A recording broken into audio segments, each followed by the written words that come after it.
Welcome to the Attention Deficit Disorder Expert Podcast Series by Attitude Magazine. My name is Stuart Jordan, and I am here to welcome you to the Attitude Expert webinar for this week. I will be your guest moderator for the webinar today. Comeback Kids, Building Resilience in Kids with ADHD. Our guest expert today is Dr. Anna Vagin. She's a licensed speech language pathologist with over 30 years experience. She's the author of Movie Time Social Learning and UQ Feelings, online video viewing for social learning. With that said, let's get started. Dr. Vagin, it's over to you. Thank you. Good morning, Stuart. Thanks for that introduction. It's great to be back today talking about building resilience in our students. This webinar is actually a preview of a presentation I'll be giving at CHAD in November in Costa Mesa, California, where I'm also going to be speaking on using YouTube as social learning material. So perhaps I'll see some of you there. A good place to start talking about our discussion and resilience is by referring to what the APA has to say about this. The APA, the American Psychological Association, is a wonderful starting point for our discussion this morning. And on their website, you can see the link to it on the bottom of this slide. They have lots of really fabulous information about resilience. So if you're interested, I suggest that you go on the American Psychological Association website and just look at what they have to say.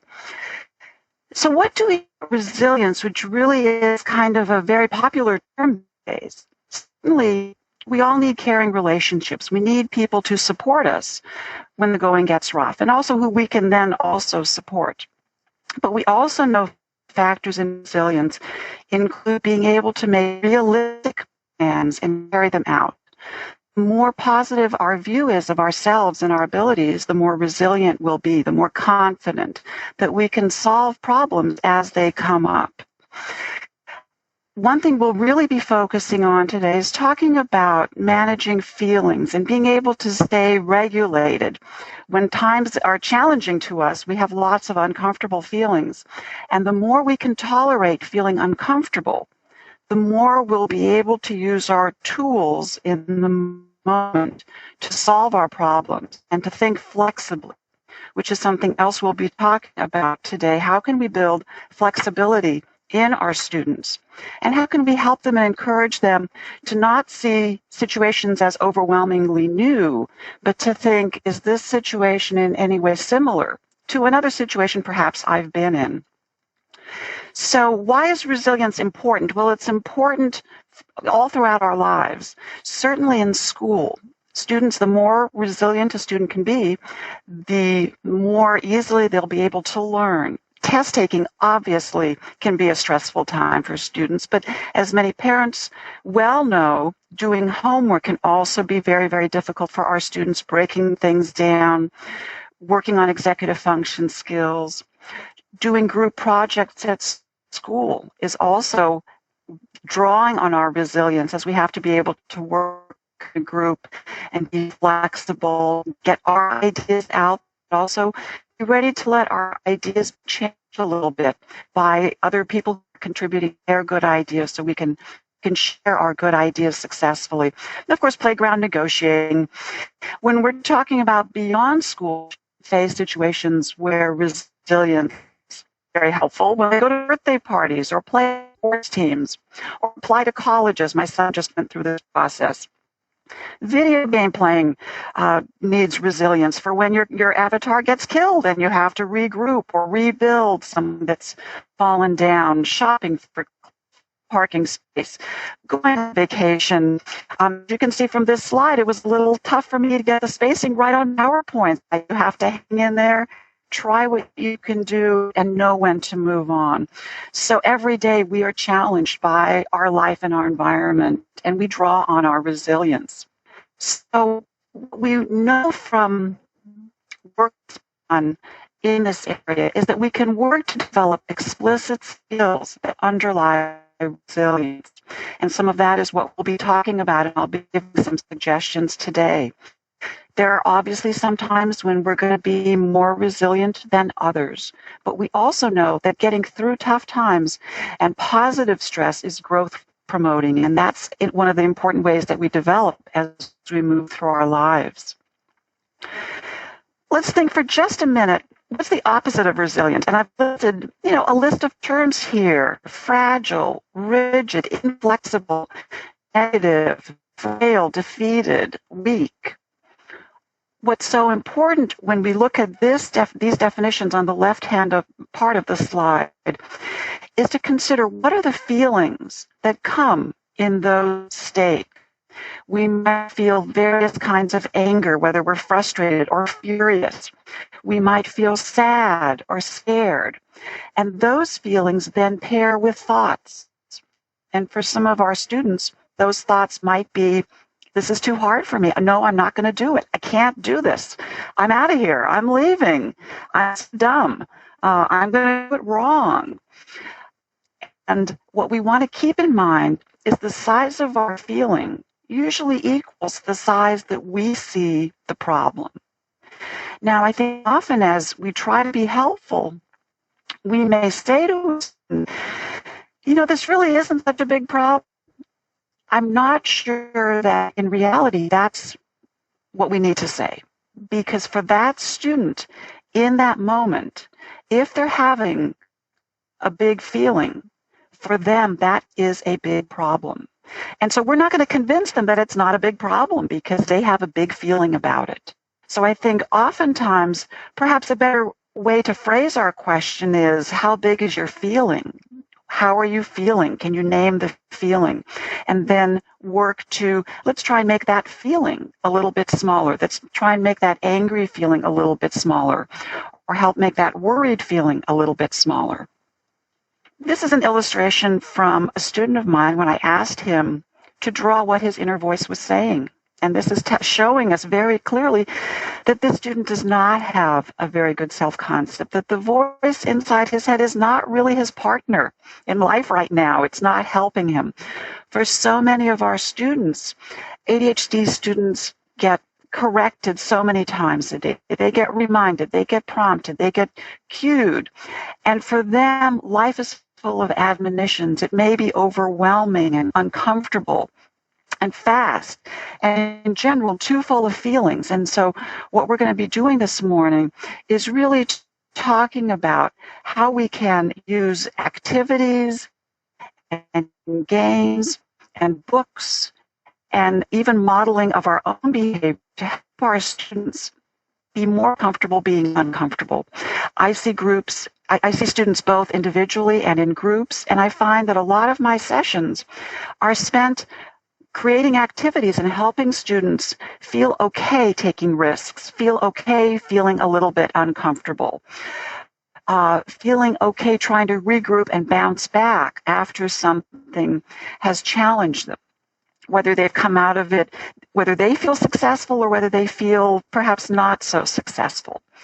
And we'll talk later on about how to kind of do the Monday morning quarterbacking with our students situation, haven't gone as well as they and we might have liked.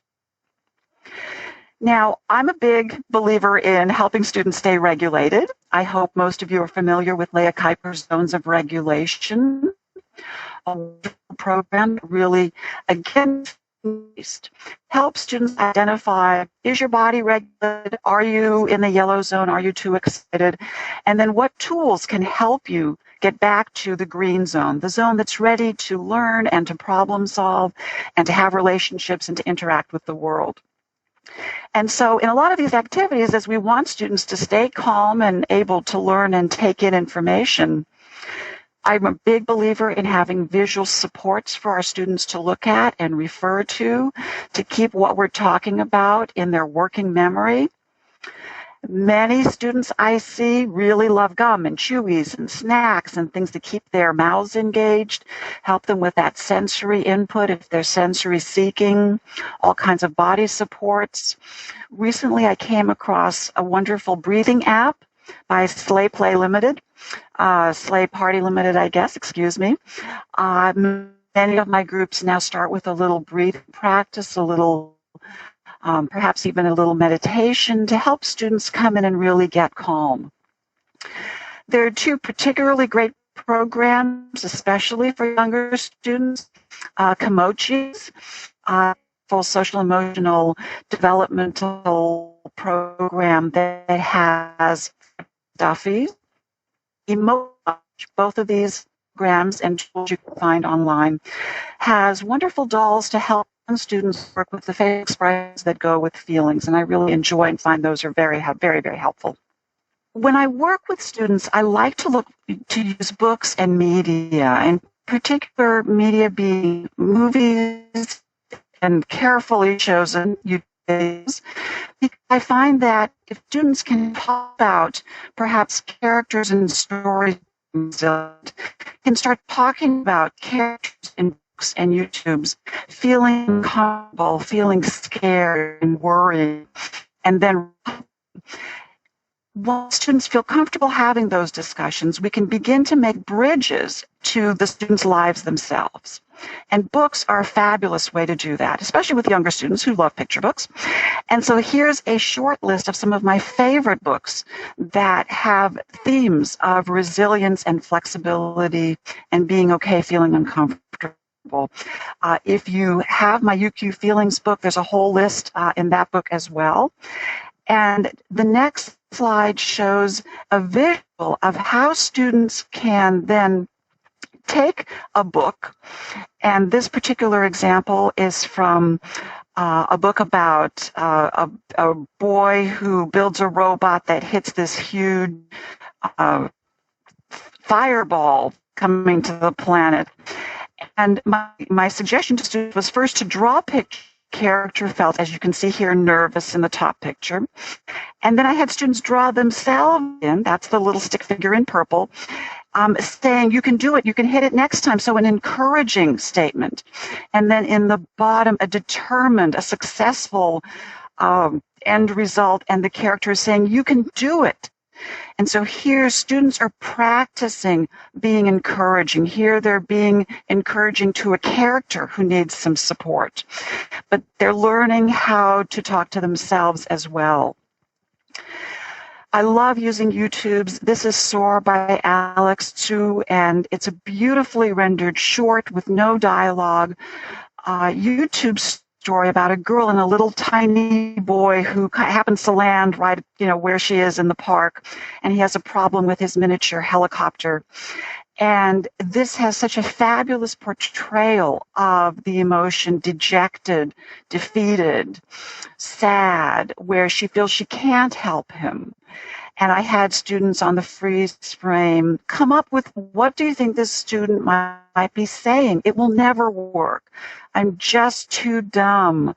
I wish I could help. I wish I could. Phrases that I believe students who we work with are often saying in their own heads when they're faced with a challenging situation. But then in this YouTube, there is a successful outcome. So we have the contrasting feelings of, we got this. We figured it out. We can do this. Yay. We did it this time. So again, there's the success. I've given a short list of YouTube videos, again, that I think are wonderful examples of resilience and portrayal. I went a little bit too fast on my arrow. And there's kind of a range. There's a Sesame Street, Bert and Ernie in a pyramid, which is wonderful.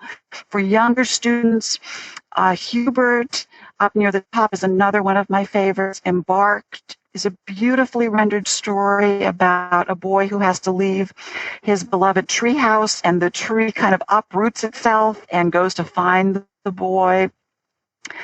Creo Battleship Alien Ambush is a fabulous one for older students. Pixar Lifted, who doesn't like a Pixar YouTube? A Cloudy Lesson, another very, very sweet story. And again, I have in my book in chapters 25 beautifully rendered suggested videos. I think it's wonderful product on YouTube, but of course, we really have to be careful in the ones that we show students. And I always emphasize we need to be very responsible, know not just why we're showing a certain but what is our goal? What supports are we going to use a particular group of students? We talked a few slides ago about making those connections. And here's an example. I always love having students draw. They make wonderful representations. Even students with not the best motor really can render pictures that give a window into what they're thinking and how they're feeling. And so we had watched a YouTube video in which something was not fair for a character. We talked about it, and then the question to the students was, have you ever thought something is not fair? And certainly we all of us have thought that something isn't fair from time to time. And so this student made a wonderful illustration. This is the big guy in the back with the thought bubble thinking that fair as he's watching his brother and sister get to play what he thinks is more time with the video game than he gets. And so we got him with thoughtful, and I always then ask students, how would you be feeling in that situation? And this student identified that he would be feeling mad and sad. And I always like to use a scale of 1 to 5 so students can get used to thinking about the size of their feeling. And so this particular student would be feeling a 3 or a 4, mad and sad, on that 1 to 5 scale, a 3 or 4. And so after we have this information, then we can start moving toward, well, you've got these feelings. How can you deal with them? What's in your toolbox that can help you come to grips with this particular situation? And so those are some ideas of ways to use some media and books, looking at getting students ready to talk about these types of situations that they face. So when working with students, front-loading for success talks about how we want to, as adults, think about a situation and think, well, this looks like it might be a tricky time for this particular student. How can I help them to be successful? And so what we want to do is to get students ready. If they've got a field trip coming up, the more information we can tell them, the more we can help them identify, what problems might come up. Is there, if you're going, we have a lot of outdoor ed right now in California. If you're going to Yosemite, do you think you might need to take a risk? Let's figure out what you might be uncomfortable with and problem solve collaboratively around it. I had an interview yesterday. We talked a lot about this whole idea of outdoor ed. Everything is different for our students. They may not have all of the supports that they have at school and in their classroom. Getting on that bus with them, what can we do to try and pack a little toolbox for them? And again, to try and anticipate problems and feelings and brainstorm some of those solutions. Now, one way to front load our students also is to model how we handle our own stress. And sometimes I think we're so focused on our students and our children that we forget to show them that we ourselves get into stressful situations. We don't want our students to think that they're the only ones who struggle, who have a hard time. And while we're certainly not going to fall apart in front of our children so they can watch us, hopefully recover, there's nothing wrong, and I think there's a lot right with saying to a student, taking that deep breath in the car, oh, it's so frustrating when I can't find a parking space to drop you off. Wow, I'm really getting kind of anxious and worried you're going to be late, but I have to remind myself this isn't that big a problem. I can get my feeling down to a 2 on my worry meter, and I know it's going to work out. And then even say afterwards, boy, it was hard for me to kind of keep it together when I was looking for that parking space. Again, this is going to help our students understand that everyone has to manage stress and healthy ways of doing that. In the moment, if our students are struggling, we can remind them, well, this is kind of like what happened last week. I remember, I think you handled it okay last week. To reflect their feelings in a neutral way, to look for what's going right And again, it's so easy for us to comment on what's going wrong, what we see our students doing incorrectly, but we also always need to be looking with our children, what are they doing well? Wow, I see you taking your deep breath. Look, I think that's really going to help you in this situation. And after the moment, helping them kind of unpack it. Now, we might not do it right away because there might need to be a little break there, but we want to help students talk about situations and celebrate their successes. I think that's so important to remind them, wow, you really did such a great job on that overnight. I hear that you were really flexible about the sleeping arrangements. That's so terrific. Last year it was a struggle, but this year you really made it through. Now, I love to videotape. I'm a therapist.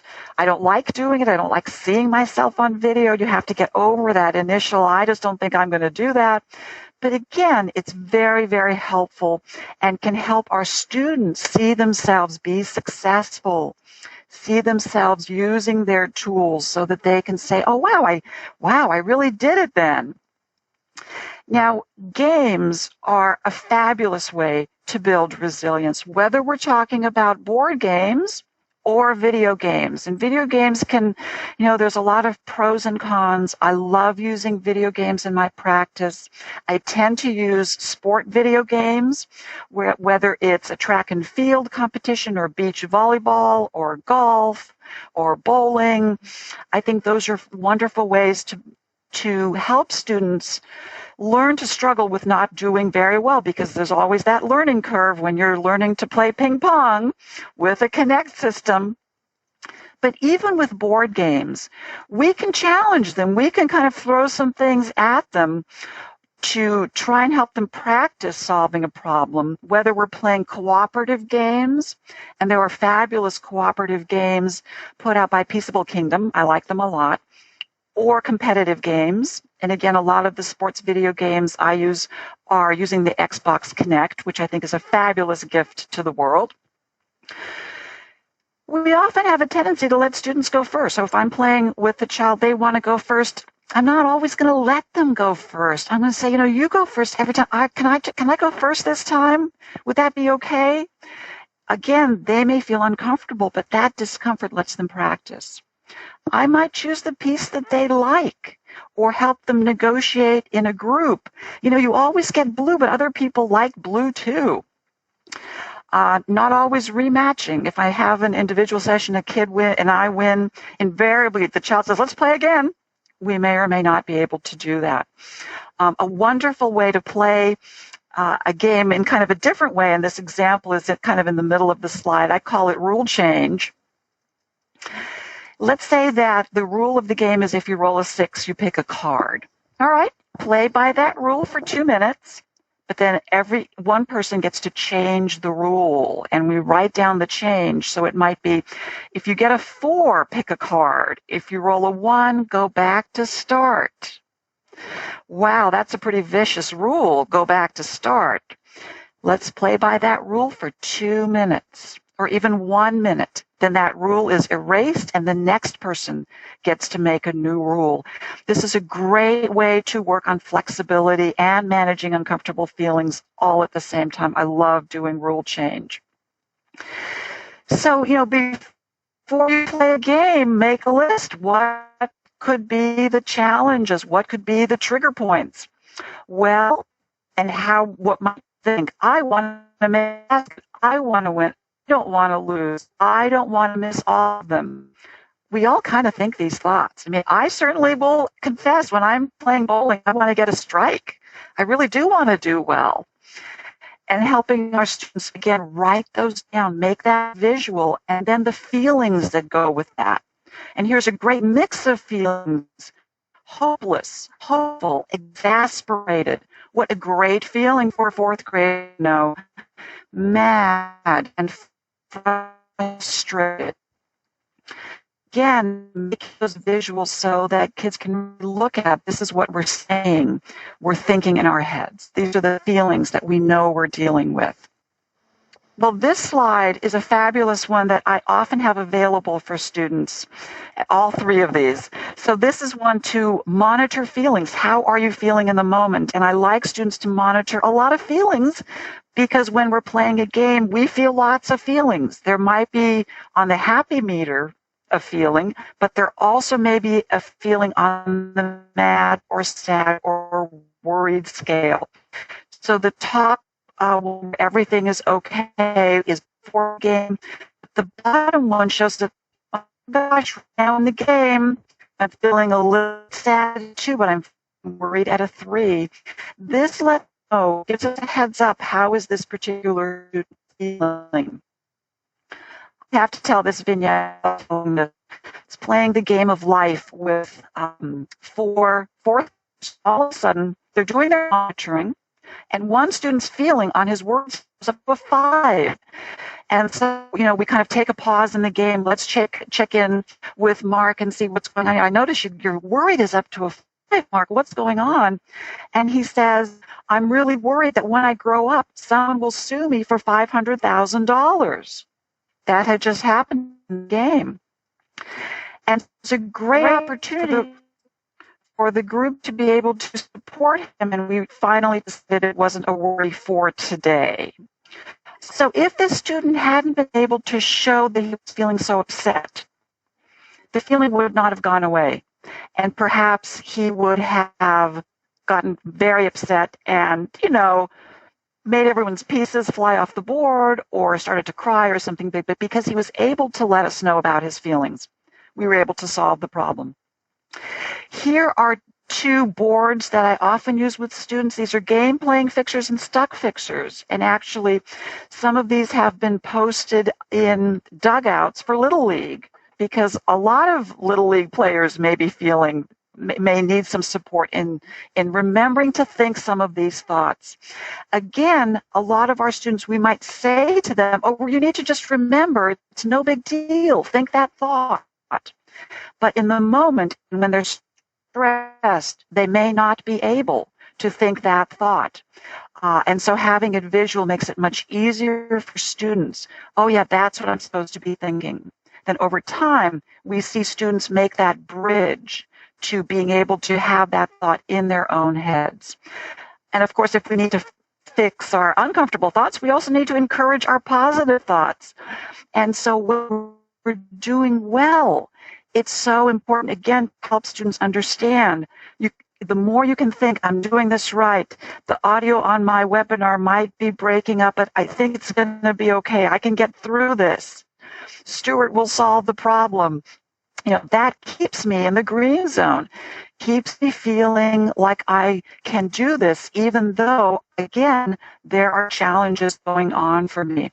So this had been on Twitter a while back, and I'd love for you, if anyone is on Twitter, to follow me. I often post YouTube videos I found or visuals like this encourager of ways to help our students feel encouraged.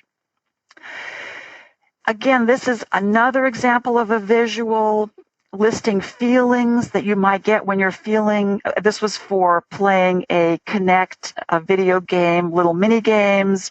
And again, the thoughts with those uncomfortable feelings. It's just a game. Bummer, maybe next time I'll get more than one. That was for bowling. And so again, the more we can make visuals, especially with students who are particularly fragile, for students who are particularly anxious or who have such difficulty focusing, again, that visual will help them keep this information in their working memory, even if they're very distracted. All right, what do we do when things are not going so well? Well, take a breath. I think breathing is really so important for the students we work with, but also for ourselves, to keep ourselves able to support students as best we can. And remember those regulating things. And again, to take that time. We really want to have as much collaborative discussion as we can. And again, we may need visual supports for that. So drawing a picture after the fact. Now, this is only here to show you, first of all, it can get very messy. And second of all, it doesn't have to be artistic.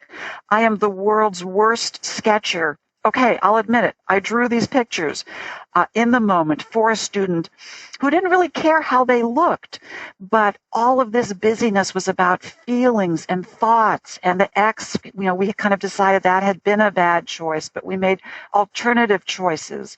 And again, created a whole comic strip of the sequence of what had happened so that we could really talk about it, agree on what had happened, because we weren't worried about, no, I didn't say that, you got it wrong. We drew the picture so we could refer to it and say, well, this is actually what I think you said had happened. So that drawing is so important.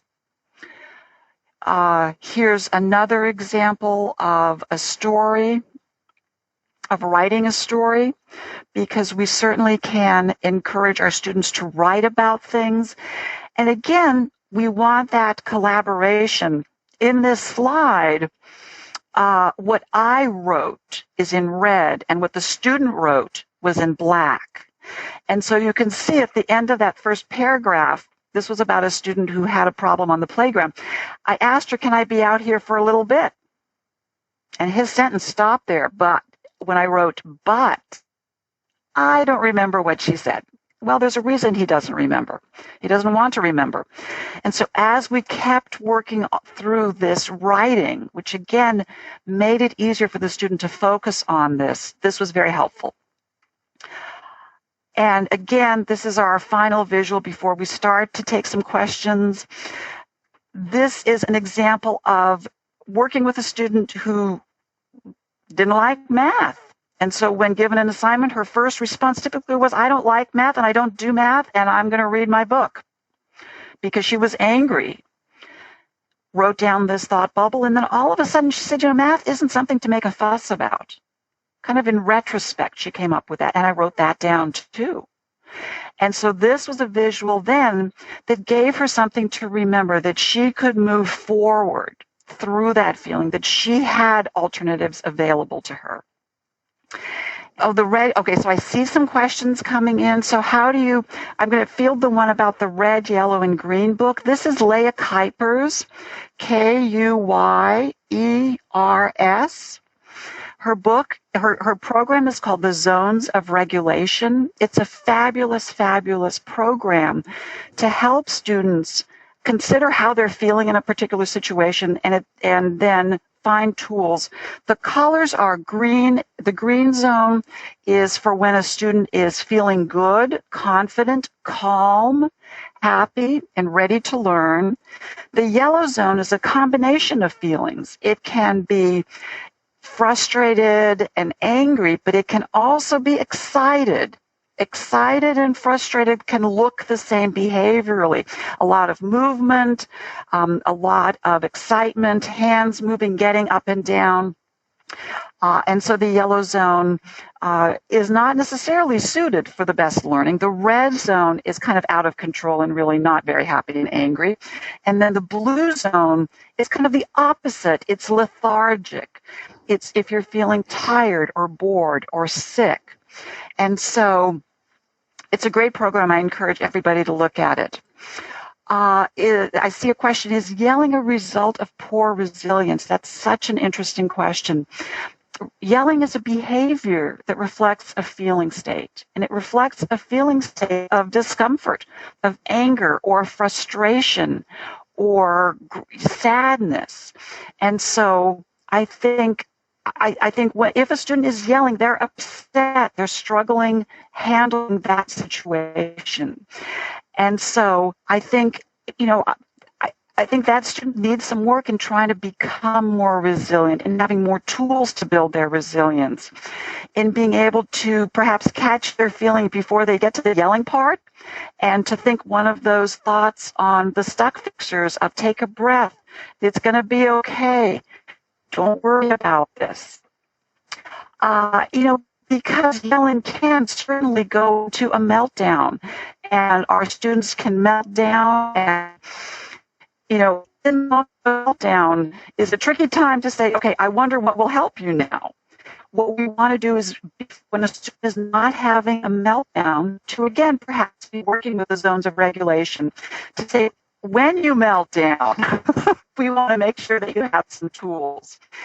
How can we take care of this for you? How can we collaborate so that when you have a meltdown, you have a safe place, you know, a contact person. Perhaps adults know not to touch you. Perhaps adults can chew your gum or give you a sensory break that you need. So really working with what can help a child in a particular moment. You know, I don't know what Stuart is somewhere, but I'm seeing lots of questions are coming up, and I'm trying to kind of put together in some ways and try and find some generalities. So I hope that what I'm saying is going to be relevant to your particular question. You know, there's a question here about oppositionally defiant kids who are so, their feet are in cement. Their feet the cement has hardened. And so that's reflecting a feeling state of discomfort, of anger, of sadness. In the movie Inside Out, I heard someone present about it, and my takeaway from that was that there was that emotional control panel, and that anger got to the control board and would push sadness and fear out of the way. But that sadness and fear were the first feelings that came up. But they get pushed aside, and so we see anger. So oftentimes that extreme anger we're seeing is really the wall that's come up. But the first feelings that are experienced are sadness and fear. And so I think this is a slow process. You know, it takes time to move forward, to move our students forward. The brain does not change overnight. You know, neural pathways do not reform overnight. A lot of this is slow work. It feels like it's really in the trenches. And again, I think the more we can use programs, whether it's zones of regulation or kimochis or other social emotional programs, to help our students recognize that you are going to feel uncomfortable sometimes. You are going to feel badly. To help adults recognize that, you know, what you may be describing as bad behavior is reflective of feeling state, is reflective of a disability. And that, you know, it gets very complicated very quickly, because in response to, for example, defiant behavior in a classroom, or oppositional behavior, or behavior that distracts the whole math class, and next thing you know, everybody's hooting it up and you're just trying to do 2 + 2 or a calculus problem, that then teachers get feelings, adults get feelings in response to that. Teachers certainly have feelings. And I think often, you know, it's important to recognize that it's a whole system that then starts kind of churning around. And I think classrooms that talk about regulation as a whole, even including the teacher, are really moving their students forward. It was very interesting. I was presenting in Canada, and the Canadian curriculum has sense of self as one of their core parts that they want their students. When you get out of school, it's good if you have a sense of self. And so really wanting our students to learn how to deal with these situations that are challenging. Oh, so here's an interesting question about that the students, this mother describes that her students see her sigh a lot because she's handling her stress, and they see it as it's making that she's upset. And so I think it's always great to say, you know what I find is that when I take a deep breath, it helps me keep calm. And calm is really important to me, because I may have so much going on. That deep breaths, and maybe it's how we take that deep breath. I'm thinking about it right now. It may be how we also let our breath out, because if we take a deep breath in and really huff it out, that may sound a little bit more exasperated. And so I think, first of all, thinking, how am I really feeling? I may not be upset, but I might be a little bit exasperated. You know, upset is on kind of an anger scale. And again, maybe even having a 1 to 5 scale, I'm kind of upset at a 1 right now. I'm kind of upset if you're doing fractions, great way to pull fractions into your life. I'm kind of feeling at a 0.5 right now. I'm going to get back to calm because that's such an easier place to be. And so to really let our students know that we actually have feelings too, and sometimes their behavior influences our feelings. This is true. But again, to make it collaborative, to try and work. There are, again, a question about working with high school students versus secondary school, and now I'm even working with more young adults. I think oftentimes high school students, it's a catch-22. They've been through a lot, and they perhaps have had a lot of difficult situations happen and many, many corrections. And so they may feel like they really don't want to take a risk. And again, some of our students have interests that they're very good at and that they're very smart about. And so they're starting to want to really focus on that. The older students get, the more important it is to perhaps pull from the work of someone like Ross Greene and not talk about bad behavior, but really start talking about lagging skills and unsolved problems. And I'm using Ross Greene's phrase here. I think it's so wonderful. And to be collaborative and not say, we as a program, we have developed this behavior plan and you're going to be doing it. I just don't know that that's going to work. As well as the likelihood is higher if you can say, let's see if we can work this out together. To find someone on the staff, in the resource program, in the counseling office, a teacher who is simpatico with the student and who the student feels simpatico with, to perhaps help this discussion and say, I'm on your side. How can we work together? Let's try this. But again, let's try it for a week. We're not going to try it for 6 months and then come back together. We're going to try it for a week or two and say, has this made a difference? Is this working for people? Is this making a change? Or should we change it again? Because again, we need to try and move, especially some of this extreme behavior. We want to make the changes happen with relative speed. We don't want to just let it go for half a semester or a quarter. And to see then after 6 months, okay, I guess for next year we should change it. We want to really be on top of it, especially as students get older, and we really want to help students deal with this.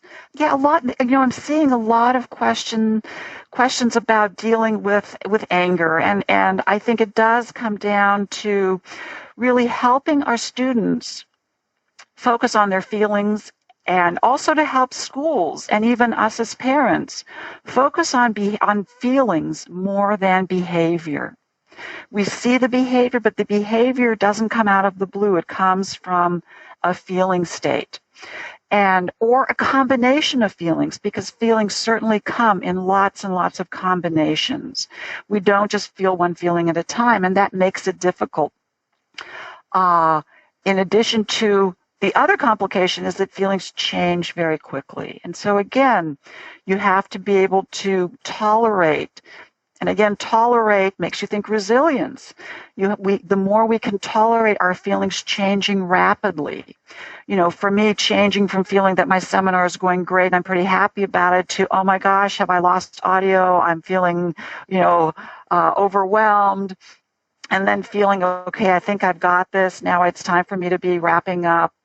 And so I think it's a lot of talking about feelings. And oftentimes teachers, don't necessarily feel that feelings are in their basket. Where's the counselor? Where's the psychologist to help me with this? And again, I think between some of our, as we're working in social cognition, as we're working in executive function, as we're working with regulation, some of the lines, get gray, and we find ourselves working with all different kinds of issues, and trying to learn as much as we can about how can we best support our students.